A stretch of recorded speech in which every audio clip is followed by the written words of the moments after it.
सिंध हुकूमत ने तवानाई बचत इक़दामात के सिलसिले में तमाम सरकारी व निजी स्कूल और कॉलेजेस में स्प्रिंग हॉलीडेज़ का नोटिफिकेशन जारी कर दिया।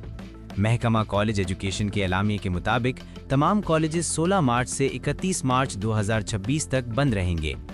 कॉलेज एजुकेशन डिपार्टमेंट ने तातीलात का बाज़ाब्ता नोटिफिकेशन जारी कर दिया। वज़ीर इत्तलात सिंध शर्जील इनाम मेमन का कहना है, तालीमी सिलसिला जारी रखने के लिए ज़रूरत के मुताबिक ऑनलाइन क्लासेस होंगी। शेड्यूल इम्तिहानात और मॉक इम्तिहानात मुकर्ररा टाइम टेबल के तहत होंगे। कॉलेजेस बंद होने से इम्तिहानात के शेड्यूल पर कोई असर नहीं पड़ेगा।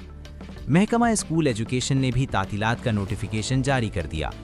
स्प्रिंग हॉलीडेज़ के इक़दामात के तहत सूबा भर के सरकारी व निजी तालीमी इदारे 16 मार्च से 31 मार्च तक बंद रहेंगे। इम्तिहानात मुकर्ररा शेड्यूल के मुताबिक जारी रहेंगे। तातीलात का इतलाक़ इम्तिहानी अमल पर नहीं होगा।